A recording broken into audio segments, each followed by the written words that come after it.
어서 오세요. 네, 안녕하십니까. 2차 북미 정상회담 이제 딱 일주일 남았습니다. 네. 뭐 새로운 얘기 좀 있나요? 우리 언론에서도 워낙 많이 소개가 되고 있으니까 이 보도도 됐죠.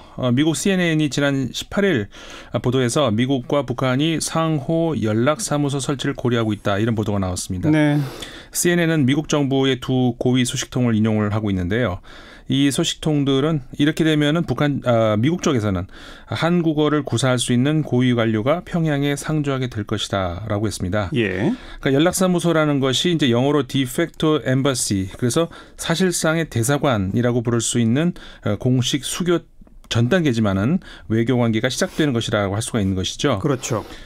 미국은 현재 주 북한 스웨덴 대사관, 그러니까는 이익 대표국이라고 하는 그런 쪽을 통해서 이제 대북 소통을 하고 있고, 그 전에도 이라크라든가 그 미국과의 미수교국 또는 적대국들과 그 현지에 주재하고 있는 제3대사관에다가 이익 대표부라는 것을 두고 교섭을 해 왔었습니다. 예. 그런 경우는 외교 관계가 아니었죠. 그런데 연락사무국은 정식 외교관이 파견되는 실질적인 외교 관계라고 할 수가 있다는 것입니다. 뭐 그냥 간단히 상주 외교 공관 아니겠습니까? 그렇죠. 정식 대사관은 아니지만. 네네. 근데 이런 걸 설치하게 되려면 북한도 뭔가 상응하는 대가가 있어야겠죠. 그렇죠.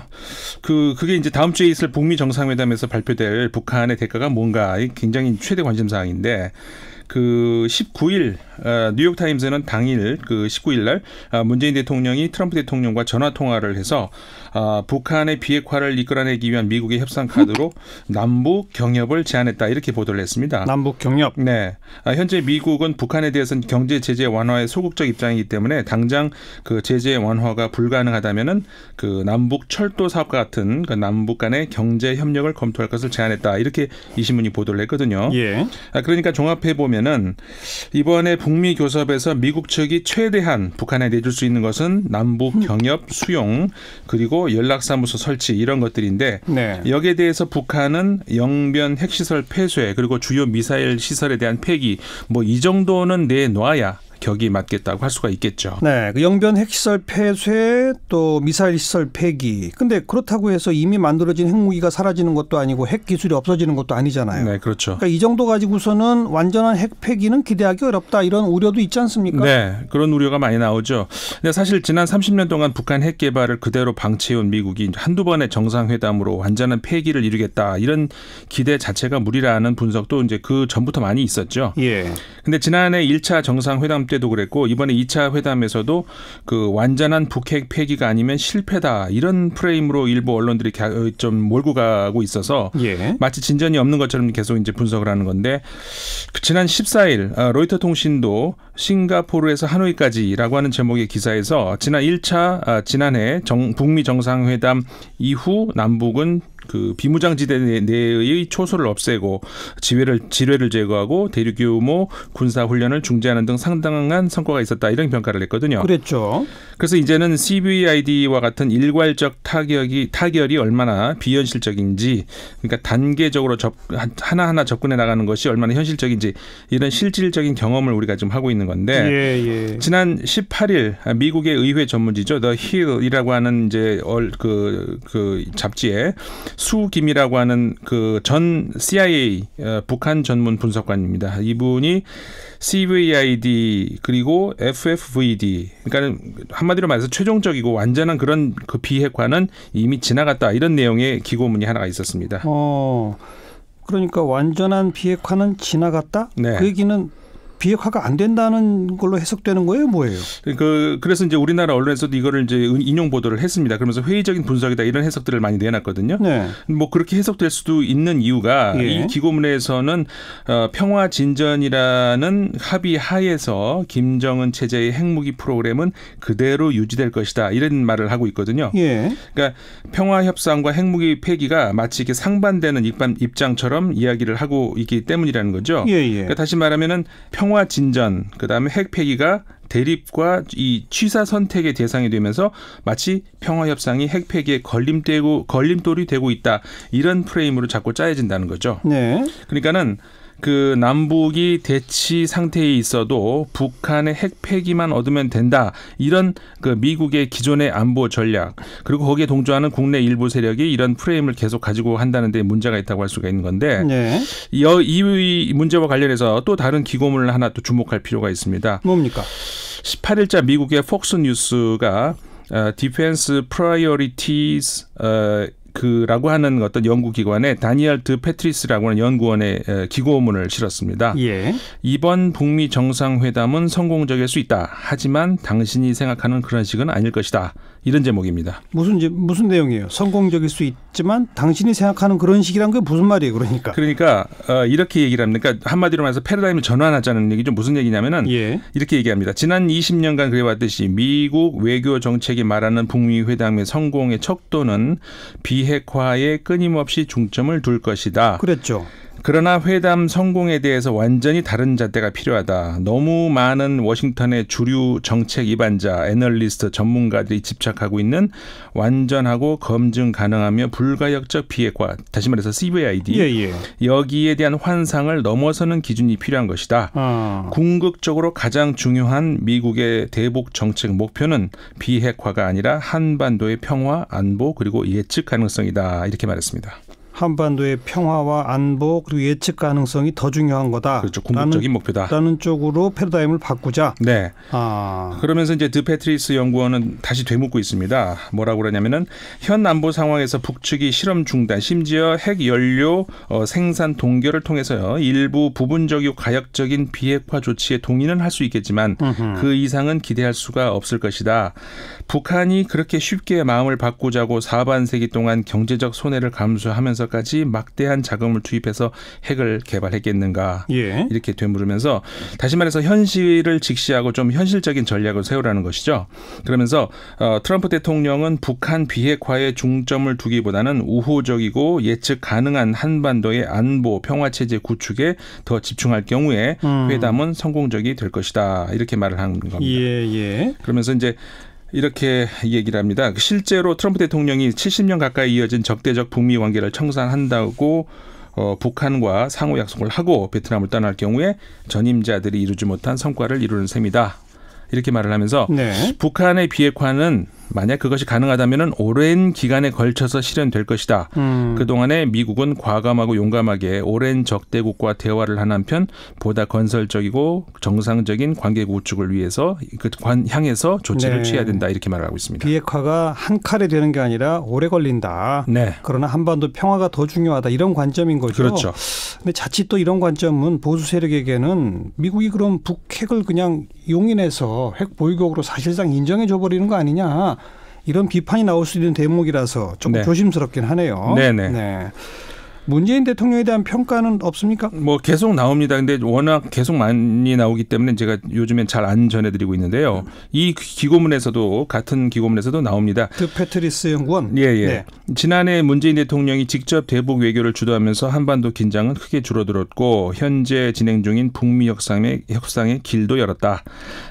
아직 길은 멀지만 그렇게 됨으로써 동북아 전역의 긍정적 결과로 이어졌고 군사적 충돌 가능성 줄이고 역사적 평화의 기회를 열었다. 이렇게 평가를 하고 있습니다. 예. 뭐 기타 현재 그 한반도 문제에 관련해서 외신들의 보도들 많이 나오는데 여기서 이제 문재인 대통령의 역량 그리고 역할은 뭐 절대적이라고 평가를 하고 있습니다. 이구동성이죠, 그건. 네네, 그렇습니다. 그건 그렇고 김정은 위원장이 지금 그 대남 대미 외교에 반대하는 당 간부들을 대거 숙청했다. 네.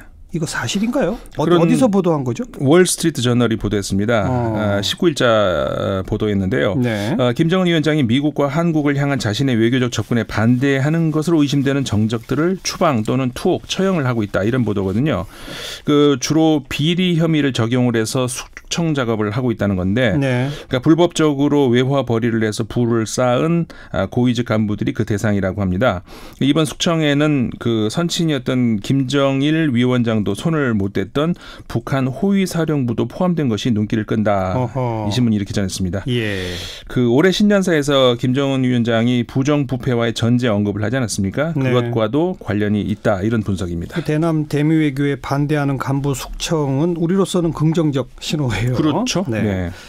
자, 이제 일본 얘기해 봅시다. 이번 주 금요일 22일이 그 일본이 주장하는 이른바 다케시마의 날 아니겠어요? 네네. 또 얼마 전에 일본 정부가 우리 한국 해양조사선이 독도 주변 해역을 항해하는 거 이것까지 트집 잡았다면서요? 참 우기는 내용인데요. 어쨌든 그 일본에선 보도가 나왔습니다. NHK 보도인데요. 스가 요시히데 관방 장관이 19일 정례 브리핑에서 한국 해양조사선이 지난 15일부터 시네마현 다케시마 주변 일본 영해에 들어온 것을 확인해서 한국 정부에 강하게 항의했다. 이렇게 얘기 나왔습니다. 예. 그러면서 스가 장관은 일본의 동의가 없는 조사 활동을 인정할 수 없다는 입장도 우리 정부 측에 전달한 것으로 전해지고 있는데요. 이것과 관련해서 교도통신은 오는 22일 소위 다케시마의 날을 앞두고 한국 측이 해양조사선의 독도 주변 해역 항해를 통해서 독도에 대한 시료 지배를 과시하려 했다는 관측이 나오고 있다. 이렇게 보도를 했습니다. 항상 일본이 쓰는 표현인데 말이 안 되는 거잖아요. 네. 우리가 시료 지배를 과시하려 했다? 자기네 땅인데? 참. 그런 가운데 이제 또 하나 주목할 보도가 있습니다. 뭡니까? 뭐냐면은 요미우리 신문이 지난 19일 보도에서 울릉도와 독도 남쪽에 위치한 해저 분지를 스시마 분지 대신 울릉 분지라고 칭하면서 이 국제학술지 등에 발표하는 논문이 증가하고 있다. 이런 보도가 나온 겁니다. 네. 그러니까 이 신문에 따르면은 학술 논문 전용 검색 사이트인데 구글 스칼라라고 하는 것에서 울릉 분지라고 하는 제목을 이렇게 치면은 이 명칭을 사용한 영어 논문이 2001년도라면은 50건이 채 안 됐었는데 예. 2007년부터 증가를 해서 2015년에는 연간 250건 정도에 이르고 있다. 이렇게 보도를 한 겁니다. 네. 이 논문의 저자는 간혹 중국인도 있지만 대부분의 한국인 연구자의 논문이다. 이렇게 요미우리 신문이 밝혔습니다. 이 말도 그러니까 스시마 분지가 정확한 명칭인데 울릉 분지라고 우기는 한국 사람이 많다. 뭐 이런 식의 보도잖아요. 그런 셈이죠. 그런 내용을 보도한 건데 그러니까는 이 신문은 이런 겁니다. 국제수로기구에서는 여기를 스시마 분지라고 등재돼 있다. 이렇게 얘기하고 있거든요. 그런데 사실관계를 따지고 보면 일본이 먼저 그렇게 사용을 했던 건 맞습니다. 그래서 이제 그 통용되는 건 맞는데 이게 공식 인증이 된 명칭은 아닌 것으로 지금 알려지고 있습니다. 예. 요미우리는 이게 울릉 분지라는 명칭이 급격히 등장한 것은 한국 정부가 스시마 분지를 울릉 분지라고 변경하려는 의도다. 아하하. 이렇게 분석하고 있습니다. 그러니까 스시마 분지를 마치 공식 인증된 것처럼 기정사실화하고 하는 보도잖아요. 그렇죠. 일본 참 점점 심해지네요. 점점 심해집니다. 이것과 비슷한 문제일 수도 있는데요. 일본이 과거사 관련 자료를 발굴하고 정리할 전문 지식을 갖춘 전문가들을 육성하고 있다. 이런 보도가 앞서서 지난 14일 요미우리 신문을 통해서 나왔습니다. 예.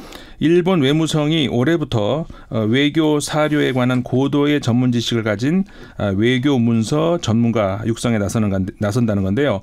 그 목적은 외교 교섭에서 과거의 경위나 역사 인식이 쟁점이 된 경우 등에 정확하게 조언할 수 있는 인재를 갖춰서 외교력을 강화하려는 목적이다. 이렇게 말을 하고 있습니다. 표현은 그럴듯하지만 한마디로 일본 정부 입맛에 맞는 사료 발굴하는 요원을 키우고 있다 이거잖아요. 그렇죠. 그러니까 정확한 역사적인 자료를 탐구, 연구시키려면 정부가 학자들을 지원을 해야지 고용을 하지는 않죠, 보통.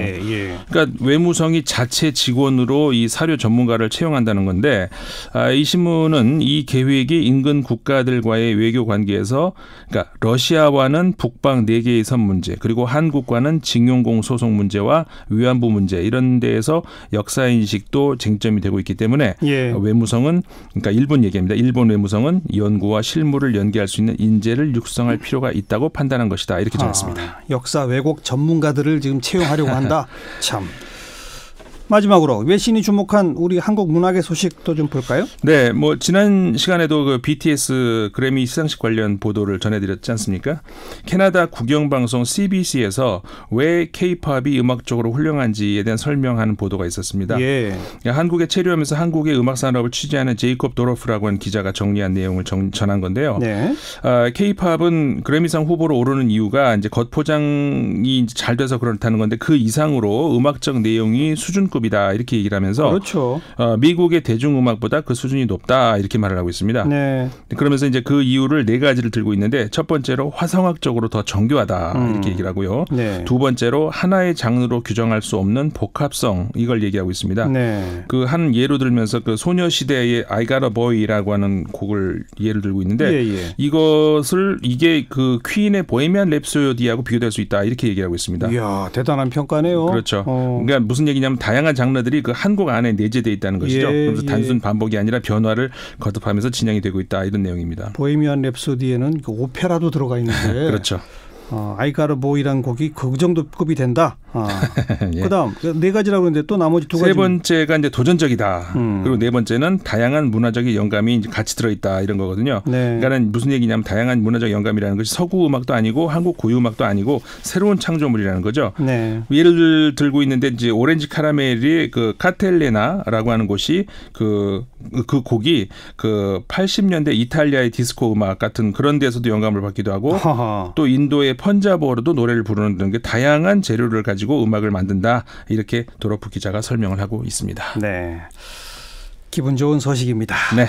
여기까지 합시다. 국제문제평론가 인문결연구소 임상훈 소장이었습니다. 고맙습니다. 네, 고맙습니다.